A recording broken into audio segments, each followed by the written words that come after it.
Everyone, it's Katie with Be Your Own Champion, and today's video is about cynicism. Now, as someone who has a history of dealing with depression and anxiety, I am very familiar with cynicism. I used to spend most of my brain energy in a very serious mindset, in what I considered was a very reality-based mindset.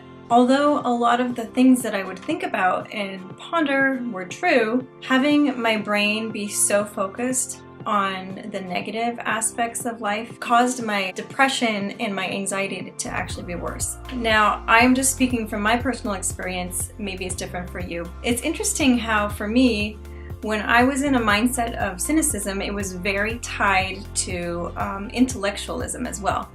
I spent a great deal of time analyzing and basically overthinking so many aspects of life. Although I think it's great to pursue knowledge and to be analytical, for me, I definitely needed a balance because I found myself in this sort of downward spiral of depression that I had kind of put myself in. And some of it wasn't really my fault. Part of it was that I was born that way. Other parts were my environment and other factors that contributed to that mindset, but I actually had to learn how to think positively. I used to sort of scoff at the whole idea because I thought it was really cheesy and it wasn't applicable to everyday life and it wasn't realistic. I mean, the list goes on and on. I have been there and I used to live in that place, so I spent a lot of time disregarding that kind of thing.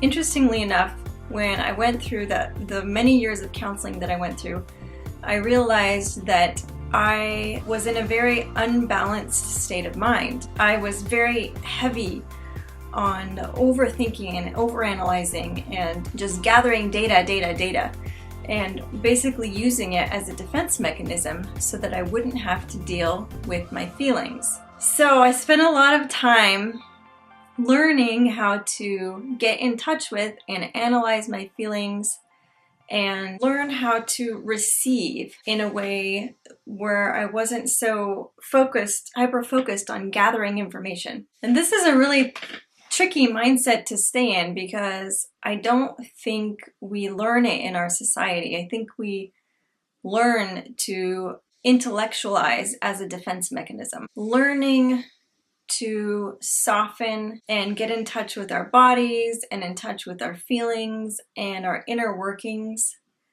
is a lot more challenging. I don't think we're really structured for it.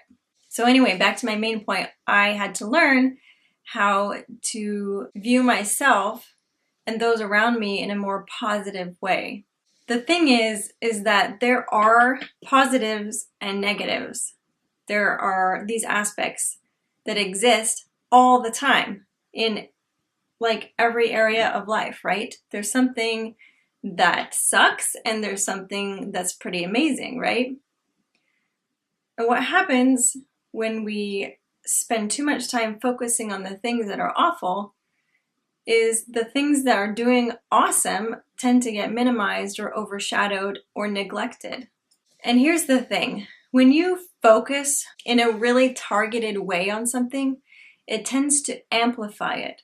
It fills our field of vision more, it takes up more of our brain space. We're giving more energy to that thing, whatever it is. Now think about it. Do you want to focus on and give energy to the good things in your life or the negative things in your life? And I'm not saying that we should ignore our problems. That is different.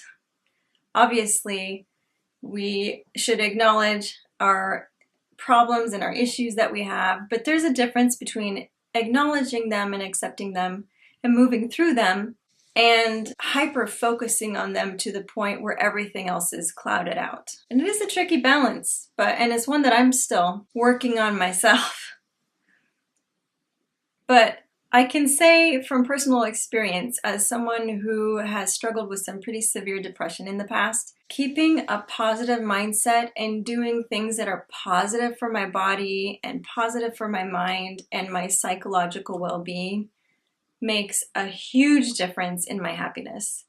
if I neglect those things, any one of those areas, if I neglect them, I will notice a difference. I am much more likely to sink into a depression and to stagnate and to struggle.